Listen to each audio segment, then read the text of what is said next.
Hey, thank you for listening to our interview today. We're so excited to be able to bring these to you weekly. If you'd like to stay up to date on our blogs, on our podcast, even some of our social media, or if you would like to say hi to me, you can reach out to us at 480-531-9015. Again, that's 480-531-9015. We know that when leaders develop fulfillment in their own lives, that they begin to develop.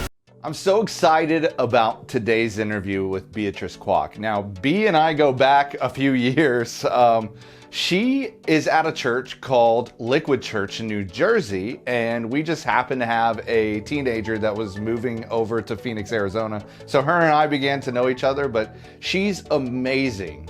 One of the things I like to do is spotlight leaders just like you that are making a difference in their community. And B is no exception to that rule. Here's a couple things that she is doing. So B, in her day job, is a merger and acquisition paralegal. And then she has her master's degree in childhood psychology, where she becomes a specialist to help children with struggles and mental illness and stuff like that. So we actually end up talking about it. And then she actually wrote a children's book. And so we'll talk about that too. I am so excited to highlight somebody like B, who was also, she was featured in Brio Magazine for all the work she's doing and her volunteer hours. These are people just like you. B is someone who I think people should look up to, people who are like you making a difference in their community. So check out my interview with B Kwok. Hey guys, well, welcome. I have Beatrice Kwok. You like to go by B though, right? Is that Yes. correct? Yes, that's correct. Awesome. So I'm really excited to have a conversation with you. Like we were talking offline. You have a really unique story. So I'm going to tell how I met you. I was a pastor of a church a few years ago, and I was dealing with some people that had some mental health challenges. And as a pastor, I just kind of got beaten down. My mom has had some medical issues and some mental health issues as well. And it really turned me off to serving that community. And it was one of those moments that I needed to grow in my faith, and God was like dealing with me. So I picked up this book. It was called Liquid Church, and from New Jersey. B's laughing, Right. and you'll know why here in a second. So I started reading this book, and it's like, oh man, they're doing some really cool things with this church in New Jersey. And then 2 weeks later, no joke, I get this call from somebody from New Jersey, and lo and behold, it's B. And she had a college student that decided to come to ASU, which is Arizona State University, down in my neighborhood, and said, hey, she's got some mental health issues, but, you know, as shallow as I am and as intuitive as I am, I'm like, you're in New Jersey, and this girl was in your youth group. And I'm like, what church do you go to? And it's Liquid Church, right? And so Right, that's I'm right. sitting there going like, God had to make my superficial self be prepared with that book so I would be okay dealing with someone that had some mental health issues. And God really softened my heart. You had no clue about that context. But I'm Right. sitting there going like, man, I needed to have my heart changed about that because I have my own trauma from my past. And God used a little book and you to really change my heart about mental health. And I've just kind of followed you over the years because of that. I think that's been like, what, 2 years now? Yeah, about 2 years. It's amazing. Yeah. And Yeah. it really is. I'm like, yep. God knew that I'm going to have to throw Chesley a bone because he's superficial. So, I know you have been a paralegal in like mergers and acquisitions for fun companies, and then you have this master's degree we were talking about. I would love for you to share your story, your background. Yeah, so when I went to college, I went to Rutgers University in New Jersey, and I had a interest in both psychology and pre-law. So I majored in both. I took classes in both fields. Wasn't sure which one I liked better, but when I came out of college, I found jobs only in law firms because you can't really do much with a bachelor in psychology. So I landed a job in a law firm, and I've been a paralegal since. Um, I do like the work. I like the, research and the legal field. I just love looking at the law. But, as the years went by, I felt like I wanted more.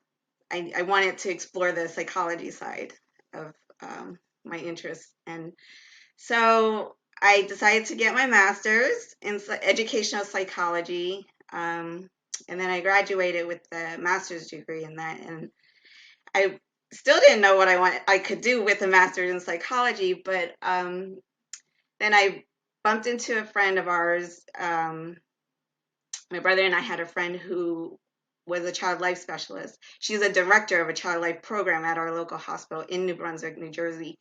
And she told me all about what child life did. And it was right up my alley. Exactly what I've been looking for is working with kids in a hospital, providing emotional support to patients and their families, and just helping them developing interventions for them while they're in the hospital, helping them cope with the stresses of being hospitalized and being physically ill. So yeah, it was very interesting. So I immediately took steps to become certified. And then I became a child life specialist at, our local hospital. That is amazing. So you were in paralegal, like in that world, and you just made a hard left turn, or was that something that you do on the side, or how does that work now? Yeah, so initially I did the paralegal job part-time, and then I was a child life specialist full-time. Um, but then at some point I flipped it, and I just stayed with the paralegal for full-time and then did the child life as a per diem.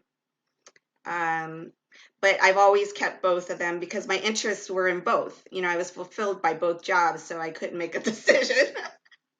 um, and I think God blesses all of us with many spiritual gifts where we can utilize them in different fields. So that's what I wanted to do. I didn't want to just restrict myself to the legal field when I could be helping kids in a hospital. So, and my job at the law firm, they've been very, very gracious with me and allowed me to do that on the side. So. That's amazing because you don't have very many companies that are like open to that sort of like divestiture of time, really. Yeah, yeah. The group I've been working with, I've been with them for almost 20 years. So they're really supportive. They're great. Um, Even though a majority of, and I'll get into this later too, that a majority of them are not Christians. Um, uh, you know, Law firms, they have the stereotype, mostly Jewish lawyers.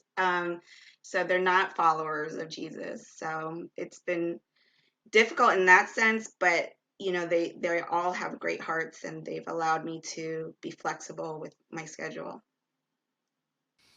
Yeah, that's amazing. So what is it about law that you're like, okay, I love this. Especially, I mean, you're on the business law side. So you're seeing like how the sausage is made from from an organizational standpoint. Like what about it has really yeah, this is my jam. I like the law. I mean, any issue we come across, there's always an answer to, like you look up the statutes, what applies here, and there's a way of interpreting the law. That part really intrigues me. I enjoy that part of it. And one of my spiritual gifts is administration. I love the organization and the, administrative stuff, and just being really efficient with paperwork and, and just working with attorneys and being behind the scenes with everything. So Absolutely. So when you are in the middle of mergers and acquisitions, what do you see is one of the things that most people don't understand about that process? What is it that if you could let somebody peek in and watch, like, what would you explain that process like? it's a lot of paperwork. Um, a lot of paperwork, a lot of deadlines, a lot of pressure, a lot of money involved on the table. And I think all of that together is just what drives me. Like it's just so great. And once it's over, you just get this sense of like relief. Like, wow, look at all this hard work I put into it. And, and then this purchaser made, or has a new business now, or we helped this seller sell his business, and it's such an accomplishment. So yeah, like and it helps that I work with really great people too. Yeah, absolutely. Uh, I think from my perspective, I love the like high stakes negotiation. I like to be in a room where everybody's a little tense and everybody's got their own agenda, and then you Yeah, have to like fight it out. Like I love that piece. yeah, Um, what is yeah. The that? drama, you like the drama, Yes, don't you? I do. Like I like high stress environments. There's something about the pressure that I just really enjoy. So I'll walk out of a room, everybody else is like, "Ah." I'm like, let's go again. Yeah, yeah, for sure. It's like adrenaline. I don't know. It just afterwards you just feel so great when it's all over. Yeah. So you have this high So yeah. stakes piece that you're dealing with on a day to day basis, and yet you have this child life specialist master's degree and this love for kids. Kids are high adrenaline, high pressure. Like it's life or death most of the time with them too. But it's a very different Yes. career field. Like where's an interplay between what you do in your day job and what you do as a volunteer? Like how do those inform each other? Well, I mean, I think it's just because they're so different that it taps into a different side of me, that I like. It's not the same, you know, paper pushing, job that I have during the day, and then I get to be hands on with the kids at night, at my child life specialist job, and they make me laugh. Things I don't laugh during the day much at the law firm, but the kids just they're so free spirited, and I go there and I just let loose. I think that's what it is. I get that opportunity to do that.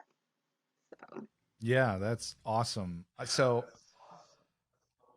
I know, like, you're a Christian. You've been in church world for a while, and that's how we met our mutual friend. Part of it is, I think you were a yep. small group leader for the church student men. Is that correct? Yes, I was a high school mentor for several years. I grew up a Christian. My father was a pastor, so I was a preacher's kid. So Oh, I've I'm been a sorry. Christian So my sorry. I know. Sometimes it's even worse to be a preacher's kid, huh? But yeah, I grew up knowing the Lord and just trying my best always to listen to him, and um, and just following what obeying what he wants for my life. So Yeah. So you are in a high stakes environment during the day with mostly non Christians, dealing with millions and millions of dollars on the table. Um, and what is it like to use your gifts and calling in that space? yeah, so it's been tough. You know, not only because it's in a legal space, but because I live in New Jersey. Um, New Jersey is very different from living down south, where the Bible Belt states. So, from what I've heard, living in the Bible Belt states is it's like It's not about whether or not you're a Christian, because almost everybody down there is a Christian. It's about, which church do you attend, right? But in New Jersey, it's about, are you a Christian? And I'm in the minority. So it's been tough, not only in the legal space, but just growing up here in the Northeast. Being a Christian, you're in the minority. So it's been tough. There were days at the law firm years where I would work through our holidays, Christmas and Easter, Good Friday, where they couldn't really understand why, what's the big deal? It's just another day, you know. But we get all the Jewish holidays off, so I don't understand why. It's like, okay, so Passover is the day that Jesus died. Really? Yeah, exactly. But yeah, it's been tough, but I would have to say that since I've been with this group for so many years, it's not that I was hiding my Christianity, but I was just waiting for opportunities to share my faith, right? So recently, I think I shared this article with you that I was featured in Brio Magazine. It was a focus on the family, magazine for teen girls. So I had an article in there, and they featured me as a child life specialist and how I use my faith. And, so I shared that article with my firm. So they were so proud of me. So they posted on I think they posted it on a website or something. But my colleagues were reading it, and not that they didn't know I was a Christian, but they didn't realize how active I was, or practicing Christian I was. And so then I had coworkers coming into my office, off the record. They started talking to me about their testimonies and their life struggles. And I even had one Jewish attorney come in the office talking to me about the Old Testament, and I'm sharing the New Testament with him.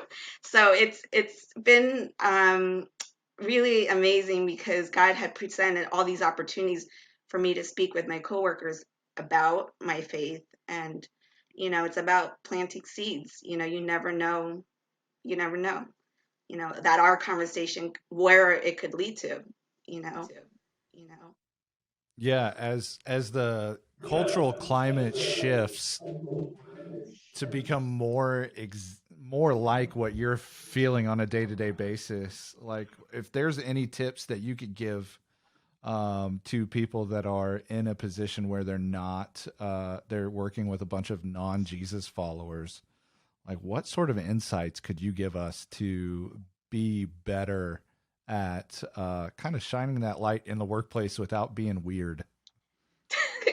or creepy. um so so what I've learned is patience, and um not being pushy. Don't be that pushy Christian. And just looking for those small opportunities to speak, and God will present those opportunities, and you'll know when to speak up. Because I've been there where I was so pushy about it, and it actually turned someone off. So it's just about being patient and gentle and subtle. And it works because people then listen to you, you know, you know. Yeah. So you're in this space during the day that is high stakes. Then you go to your night job, which is hanging out with a bunch of kids. What about kids that is really like called out to you? What about kids that have called out to me? Yeah, like what Um, about working with children is like really it's drawn you to them? yeah, I would say number one is their honesty. Like, kids will not hold back. They have no filter. Um, and just the way they they don't filter, and they just talk to you, and they don't judge you. They don't care about, how you look, or they just want you to be there, and basically my role is to have fun with them, to play with them, in a therapeutic sense. So it's a positive role that I get to stay with them. And yeah, they're just so great. I mean, I just love kids for that reason, you know. Yeah. So you have this whole master's degree about child life specialist. Was that the actual degree? No, the actual degree is educational psych. So basically Okay, learning, educational psychology. yeah, Yeah. learning how people learn, basically. So it's come in handy, that degree. It's come in handy with my child life background, as well as my church involvement with kids. I was a special needs coordinator at my church, and a Sunday school teacher and a mentor, which I mentioned earlier. So it's come in handy, you know, to use during, my involvement in church. So, Yeah. So what is the most common mistakes that we make when we're trying to lead and teach people? Especially in the context of church. Like obviously you've been around for a while, you have this expertise in helping people learn. Obviously we're making some mistakes. So what are they? I don't think you're making that many mistakes. Oh, come on now. No. I mean, from what I've heard, you've had some pretty good followers. I mean, again, it's it's patience, and then teaching at their pace, and really listening to every child, because every kid is different. They don't all learn at the same rate, and just being aware of the differences, the uniqueness in each child. Yeah, and making it fun. I worked with young, early childhood kids, and I've seen volunteers try to teach, and it just was not fun, and the kids were not learning. Um, if you don't look excited, they're not going to look excited. They're not going to be excited about it. But I mean, you could make anything look exciting, and they'll just really jump for joy. So that's what I've learned with the little ones. And for the older ones, the same. You have to learn what their pace is, and kind of be gentle and patient, especially with the high schoolers. Yeah. So what could we do to be more effective in communicating to kids and high schoolers, and even maybe I know we preach every Sunday in front of a bunch of adults, but what tips would you have to say, hey, you could do this to be a more effective communicator? For high schoolers, I think for one, a lot of high schoolers want to know that you are able to relate to them. Um, that's what I've learned. Like, if they think that you're way out there and you just like won't understand, they just shut you out right away. But if you truly just be there for them, and let them know that you understand and you can relate to them, then they'll be less intimidated, and just more open to speaking with you, and learning what you have to say. Yeah, absolutely.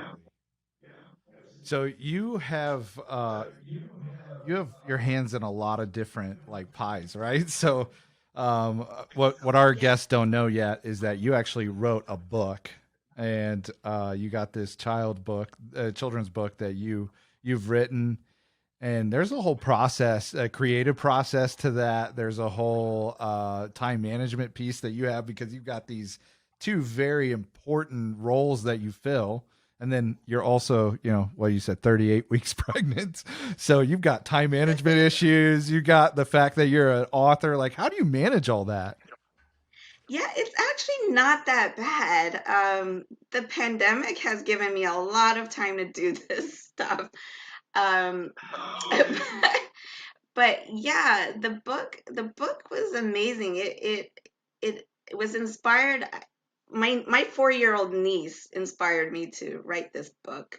Um, I watch her, and she asks a ton of questions, and one day I was just like, what do I want to do to help her learn about Christ? How do I help her, and how do I help her build a solid foundation? And you know that's what got me started in wanting to write this book. It's called The Best Gift Ever.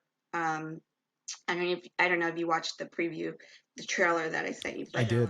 Yes, You I did? did. Yeah. Okay. So Yes. yeah, so it's about this bumblebee. It's a TTB is the name, because my niece calls me TT. In Spanish, it's for auntie. So it's a bumblebee that goes back into time on her honeycomb time machine with kids from current day, to show them all about the stories in the Bible. So this particular book, it's the first one.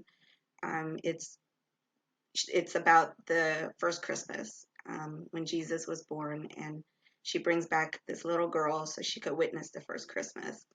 Um, so what inspired me to do that was, just, I wanted to develop a storyline that was interesting and captivating for our young audiences, instead of, there's a million books on the birth of Jesus for kids. So I wanted to put a spin on it so that it would actually capture their attention.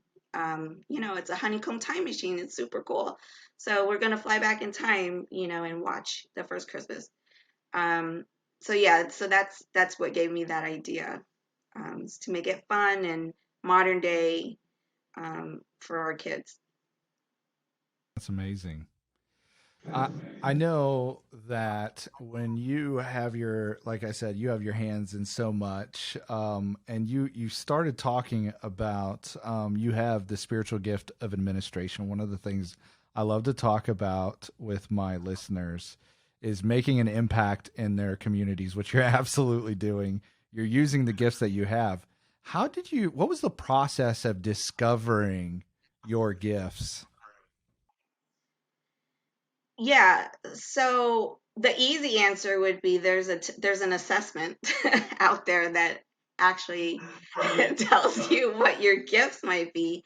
Um, but there's a period of time where I was just going to church, and not really making any connections. I would go in and then go out, and easily just not even talk to anyone. But then one day I was just like, you know what? I want to get involved. I want to do something. And then that's when I started thinking about, what am I good at? you know, what which which area should I volunteer at? And so, the fastest answer I found was, oh, I want to work with kids. So that's when I got involved with Liquid Family Kids. And I was a teacher, and then a team coach, and then eventually I went on staff, as a special needs coordinator, and then a mentor. Actually, I think I was a mentor first, and then, yeah, and I did both at the same time, on top of my child life and paralegal job. So, There's 190 hours in the week for you, because everybody else only has 168. But for B, she has way more than the rest of us. it wasn't that bad. I enjoyed it, and yeah, I mean, it filled my cup. I led very well because, it was enjoyable to me, you know. So you take this test, this assessment for spiritual gifts. You find out that, oh, I've got these pieces, which you kind of already know because you played around in that arena with the paralegal and mergers and acquisitions. And then obviously your context was, I love children. You have this whole educational psychology background. But what was that process of going, okay, how do I mesh what I'm really good at with with the the kids area. Have you found like your sweet spot in there, or did you have a process that it took to really get comfortable with your gifts and the context that you were serving in? Yeah, I found it right away. I mean, when I was teaching the kids as the in the early childhood realm, I enjoyed it right away. And then I wanted to do more because I didn't have enough to do. So I a position opened up for the special needs coordinator. So then I just took it. And that itself, I learned so much with that. I worked with kids with autism and kids who are disabled and physically disabled. And it was just so interesting. It was an area that I was not very specialized in, even though I work with kids who have autism at the hospital, but not to the extent that I did at church.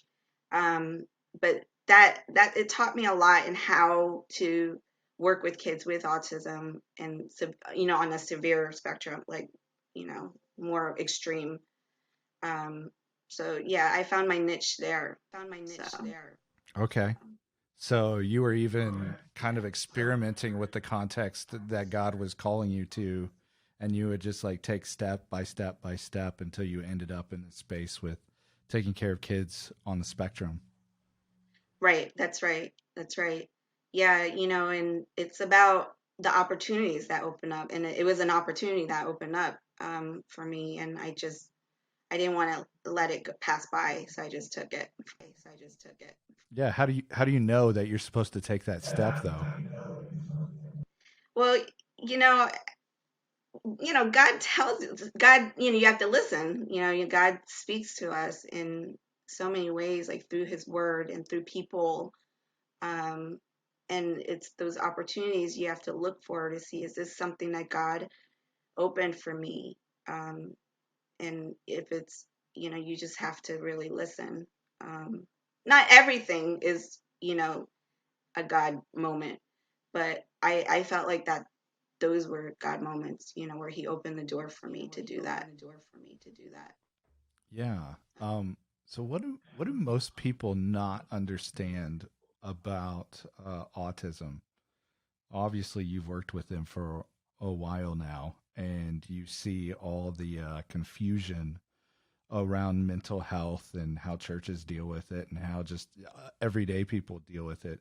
Like, what's the biggest misconception that people have about autistic children? Um, I think a lot of people, when they're uncomfortable when they meet a child with special needs or with autism, they get uncomfortable and they ignore it, or they turn away, or but we have to keep in mind they're kids too.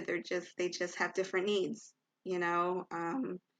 And most people, I mean, and I guess it's understandable because most people don't know how to handle kids with special needs. But you know they they often get kids with autism, they often get highly stimulated, and a lot of people don't understand that,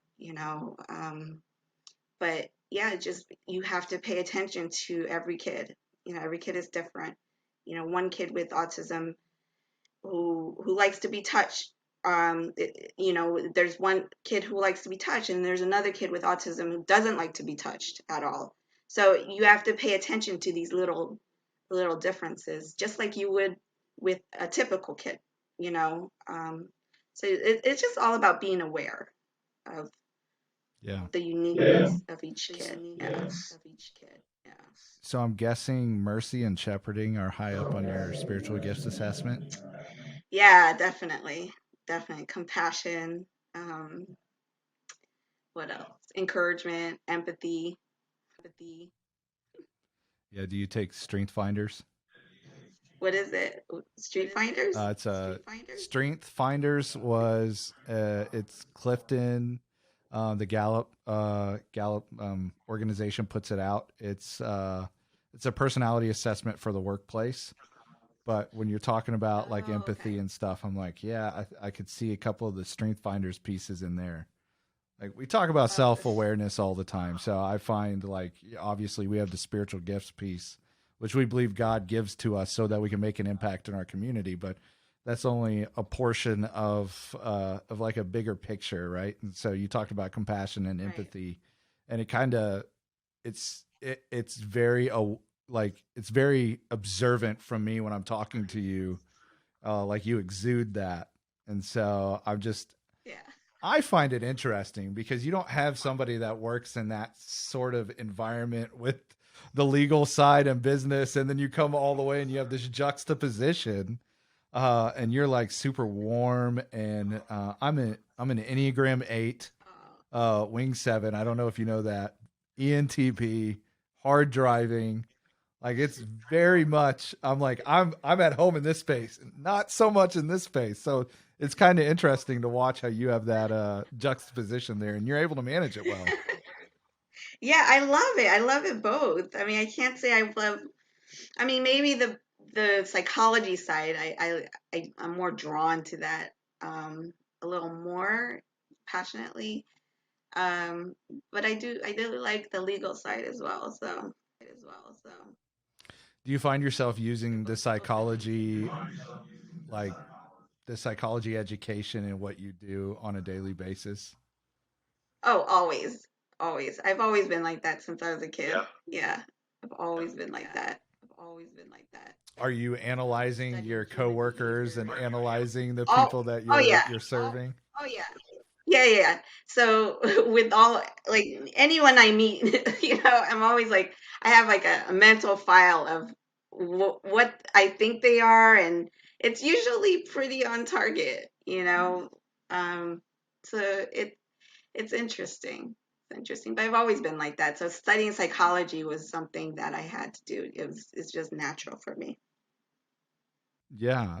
What do you do um, to use that to your advantage in the spaces that you're at? So you have this psychology piece that you're obviously I have friends that are counselors and they end up starting to analyze me and you can kind of tell. They switch on to the counselor mode. But like how has that been beneficial in the legal world for you? Huh. I mean, not just, I guess, just not just in a legal field, but on a day-to-day basis. Just being able to read people helps.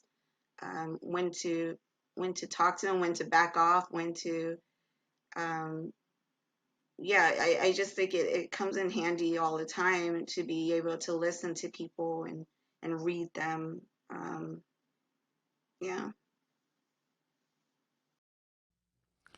So I think most people should go through psychology classes when they're running organizations because you kind of like it's a people business, it's a relationship I business. agree. Yeah. Yeah, What do I what totally pointers agree. would you give guys that Totally agree. yeah. Yeah, I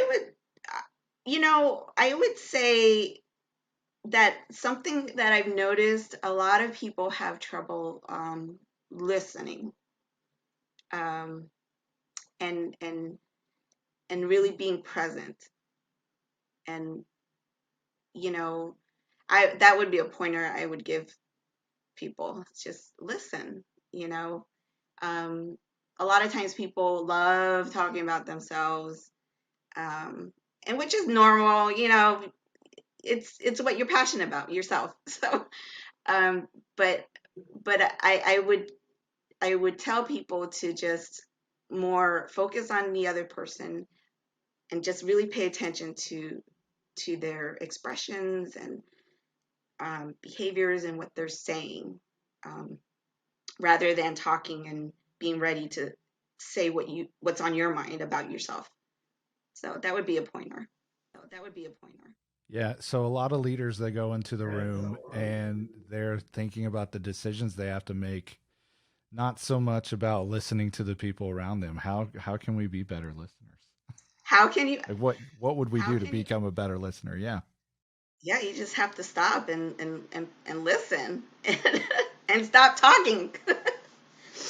Basically, yeah, But I don't know if you can change the world like that. It's just hard, because some people are just not natural listeners. Um, That's interesting. So you said you don't know if you can change the world being a listener, or you don't know if you can change the world not being one. You can't change the world to be listeners. you know, not everybody could be a Oh, natural. Not absolutely. everybody could be a natural. Yeah.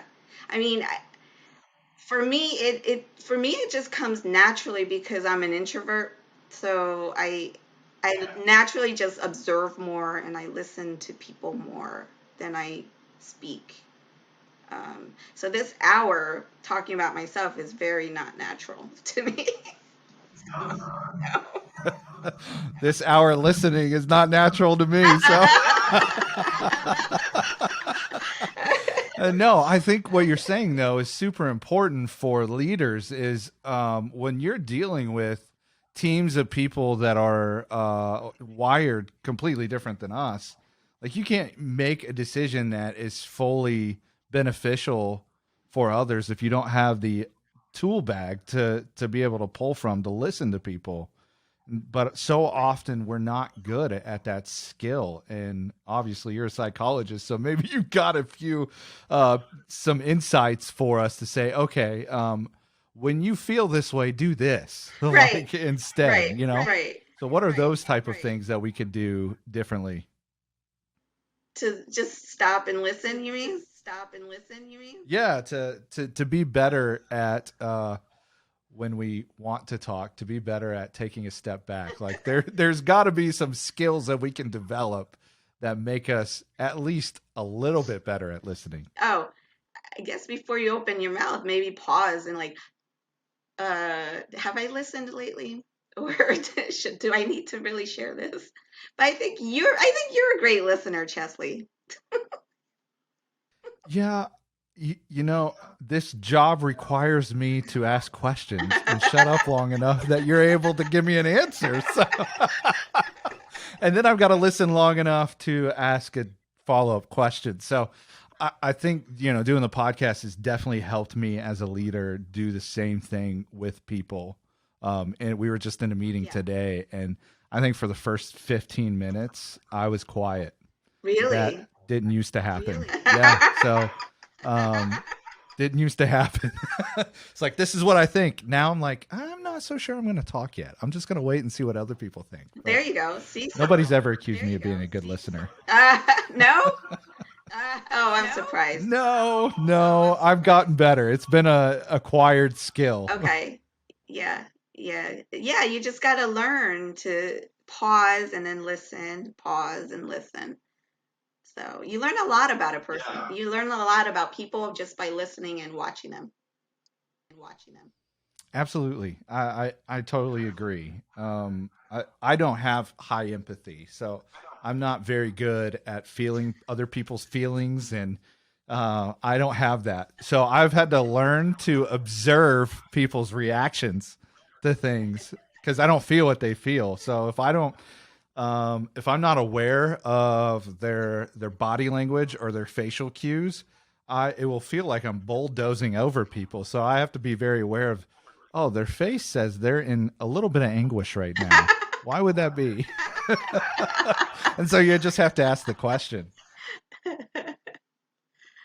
Oh. So let's switch gears a little bit. Like, you did write this book, and that process is not easy. Like, what did you learn about the creative process as you were writing? And tell us a little bit about that. Yeah, so the writing part itself, I guess for this first book, it wasn't that difficult. But I think it was the publishing part of it that was difficult. It was a long process. Yeah, I did a lot of research on the publishing company, and I finally found one that I was comfortable with. It's Christian Faith Publishing, and they turned out to be really great. But I don't know if you've done any research on publishing companies, but there's a ton of them out there.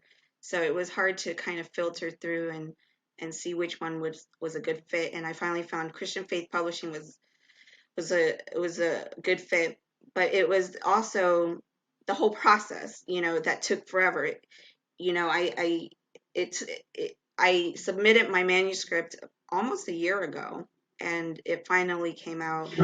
Yeah, the illustrations took a long time, and then approving it, and then editing it, and the cover, and yeah, that's what I learned a lot about that process. But now going to my second book, I would learn, I would be able to know what's going to happen and how long it would take. So yeah, I mean, I already have another book in mind, so to be continued.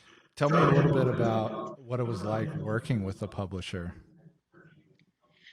So they assigned one specialist to you to work from beginning to end, and that was helpful, because you only had one go-to person to talk to, and um, you know, it wasn't bad. It was just a waiting process, right? Um, you have to wait to get your manuscript edited. You have to wait for the illustrations to come out. Um, so that part of it was the difficult part, was the waiting. Um, yeah, but it was worth the wait. It came out, but it came out after Christmas, which I was hoping it would come out before Christmas, um, but it is what it is. Yeah, it is what it is. There'll be other So, what have Christmases. you learned? There'll be other Christmases. Uh-huh. Yes, there will. Sorry, I didn't mean to cut you off there. What did you learn about the marketing side of putting out a book? I've heard a lot that it is different than it used to be. When you got a publisher in the old days, they would market for you. Now it feels like you have to do a lot of your own. Yeah, they did a press release for me, supposedly, but I'm not sure where to look for the press release. But yeah, I've been trying to market it myself, like I reached out to you to see if you wanted to buy it in bulk. you know, um, but yeah, it's been tough. I don't really know how to market it. The publishing company said that they would help, but I'm not quite sure, which medium they're posting on to advertise for me, other than their own website. Um, yeah, yeah, That's been interesting. I have been looking at writing a book lately, and I'm like trying to figure out which way to go on that. So yeah, it's pretty it's I don't know. There's just a lot of moving parts to the whole publishing a book piece. yeah. There are. Yeah, I didn't know you were writing a book. I mean, I don't know how different it is for, obviously for an adult book, there are no illustrations. There, I mean, there's no pictures. yeah. So that piece you don't have to wait for, because mine, Right. Yeah. yeah, Which is nice. which is nice. Although some adult books do have like small illustrations, but yeah, I heard also self-publishing is good. Is good. Yeah, Amazon's got a lot of that. I don't know how you can self-publish a children's book though, because all of the illustrative work that goes into that. Yeah, I mean, unless you find, and unless you yourself could draw, the author could draw. I can't draw, so. But I was very impressed by their illustrations from this publishing company. It was very Yeah, they did a really good job. very nice. Yeah, Yeah. yeah. I would definitely go with them for my Well, second. cool. Yeah, that's great. Man, I have had a lot of fun getting to hang out with you today. Yeah, same here. And Thanks why for don't you tell everybody what your book is? Because you should definitely go buy the book, right? Yes, So, yes. My book is The Best Gift Ever. It's on Amazon, iTunes, and Barnes and Noble. And it's also on Kindle, the electronic version of it. So go out and buy one. that's great. Yes, definitely. We will definitely be buying one. I know. I already talked to my wife about it. So, Really? absolutely. That's great. It's awesome. Oh Thank you. yeah, yeah. I love supporting authors, so it's great. It's fun. So yeah. Anywhere else we could like find you if we wanted to reach out and communicate? Like, where would we find B at on the internet? On the internet, I am on LinkedIn, Facebook, Instagram, Twitter. Although Twitter, I don't really check, but yeah, I'm on all of that. Mainly LinkedIn and Facebook. LinkedIn and Facebook. All right, cool. That's awesome. Well, Yeah. you are 38 weeks pregnant. By the time this comes out, you will have a kid. So Yes. that's really cool. Yes. I'm excited for you. Yes. So while you're recouping, you can listen to this interview on Spotify or iTunes. That'll be great. That's right. That's right. How fun would that be? Yeah. Well, I appreciate the time we had with you today, and I'm excited about all of this. It's gonna be fun watching you keep writing, and man, if we could bottle up the energy that you have, I think a lot of my listeners would love that. So you're gonna need every ounce of it when you have your child. Oh no, it's good. I appreciate you very much. It was fun to talk to you today. It was fun. Thank you for having me, Chesley. Yeah, not a problem. Okay. Man, thank you, B. We had a great time talking together, and hopefully you guys got something out of that. I know I did. Hey, we're going to do a hot read today. A book I've been reading is Starfish and the Spider by Ori Braffman, and it talks about the power of leaderless organizations. Now, one of the things that they really show is the speed of multiplicity that an organization has if it does not have a leader. And they use a metaphor of a starfish and a spider, and here's why. The starfish is an organism that all of its intelligence is found at a cellular level, meaning it doesn't have a brain. It is all of its memories, everything it is found in the cell. And so if you were to cut a starfish and throw two pieces into the ocean, they both regenerate and become the same starfish in two places. Weird, right? But they're able to multiply because of the DNA and the memory and all of that stuff. It's hooked in to the cell, and you don't need a centralized organization of memory and intelligence. But the spider is different. The spider has a head. It has a brain. It has a central function. And if you cut the head off, it's dead. There's no regeneration. There's no way to continue to reproduce. But in a starfish, it's different. But what that means is there is a highly systematized set of functions in the starfish so that it will thrive in these environments. And yet, at the spider's level, even though it looks similar, if you were to go and see the systems are always feeding the top. Well, what does that look like in an organization like ours? The ones that we're a part of. Most of us are part of spider organizations where there is a hierarchy and there are leaders at the top. Well, if you are a leader in one of those organizations and you have people under you, you can become more like a starfish. You can decide not to take a title. You can decide to build a culture where everybody has a say in what you guys are doing. Now, it's harder in a centralized organization, but what it really is able to accomplish is that we work really hard on helping people find where they're best at and help them do their best at where they are their best.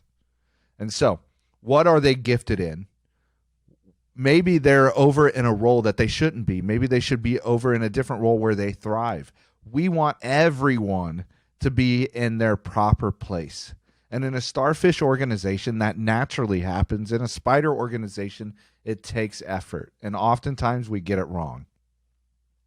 So, am I saying that starfish organizations are the right way to go? No, I am not. Are spider organizations the right way to go? No. All models are flawed. Some are useful.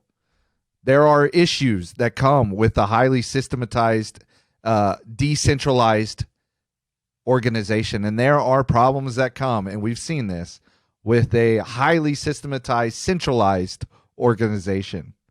So, which one should you be? It depends. What does it depend on? How is the culture that you want to build? What does that want to look like? What do you want that to look like? You can do it on a micro level in your team.